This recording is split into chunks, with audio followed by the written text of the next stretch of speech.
At dawn in southern England, the fields looked quiet, almost ordinary, but the war had taught the Allies that appearances could be weapons. By 1943, as plans for the invasion of Nazi-occupied Europe gathered momentum, deception became as important as bullets. The Germans expected an attack, but they did not know where or when. Into this uncertainty stepped one of the strangest fighting forces of World War II, a unit that carried no real tanks into battle and fired almost no shots. It was later called the Phantom Army, officially known as the 1st United States Army Group. This formation existed largely on paper and in the minds of German intelligence officers. Its mission was simple and audacious: convince Adolf Hitler that the main Allied invasion would strike at Pas de Calais, not Normandy. To do that, the Allies needed to create an army so believable that enemy spies, reconnaissance planes, and radio listeners would all report the same lie. What followed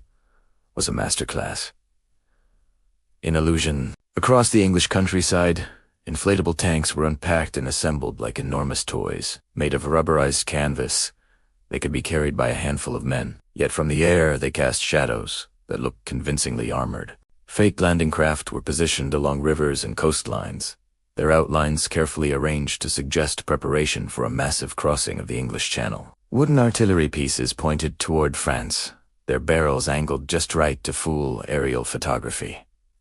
But visuals alone were not enough. The Phantom Army understood that modern war was also a war of sound. Specialized sound units recorded the noise of real armored divisions, engines starting, tracks grinding, soldiers shouting orders, metal clanging in the dark. These recordings were then broadcast through powerful speakers mounted on trucks. At night, miles away, German listening posts heard what sounded like an army on the move. To them, it was proof that something big was forming in southeastern England.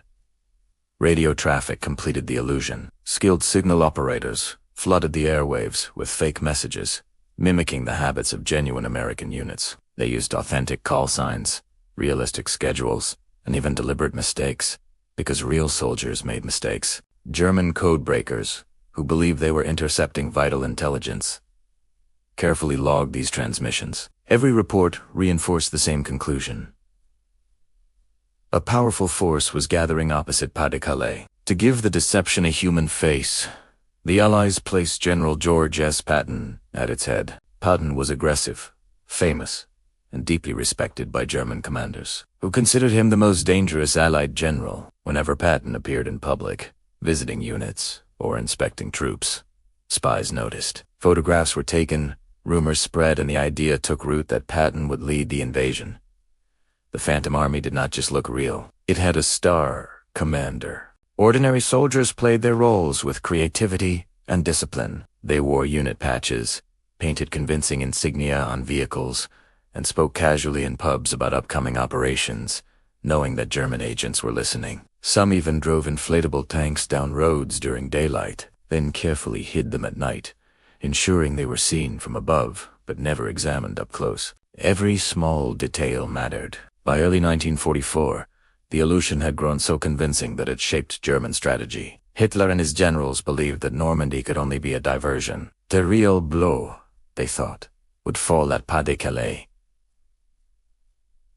the shortest route to England. As a result, elite panzer divisions were held back, waiting for an invasion that would never come. Concrete bunkers and heavy guns remained fixed on the wrong stretch of coastline. When Allied forces finally landed in Normandy on June 6th, German commanders hesitated. Reports of Patton's army still waiting in England made them cautious. 4 crucial days. Reinforcements that could have crushed the beachhead stayed in place, guarding against a phantom threat. The deception bought the Allies time, and in war, time can decide everything. Behind the scenes, planners treated the deception with the seriousness of a real campaign. Meteorological reports were studied to choose days when cloud cover would hide imperfections. Artists advised engineers on how shadows should fall at different times, while logisticians calculated how many fake supply dumps were needed to suggest sustained operations. Even footprints in muddy fields were considered, because reconnaissance photos captured more than machines. They captured patterns of life. German intelligence, confident in its methods, unknowingly became an accomplice. Each intercepted signal and blurred photograph was interpreted through expectations already planted by the Allies.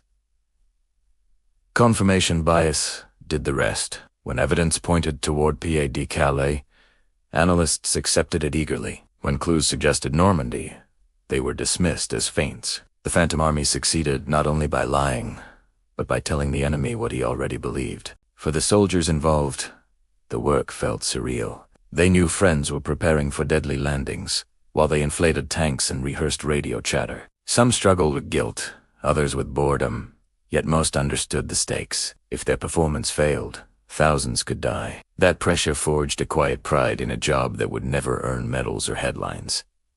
Long after the invasion, historians would argue that deception saved countless lives. By delaying German reactions, the Phantom Army reduced the intensity of resistance on the beaches and allowed Allied forces to establish a foothold. Their success proved that war was not only a contest of firepower, but of perception. This was only the beginning of the Phantom Army's tale.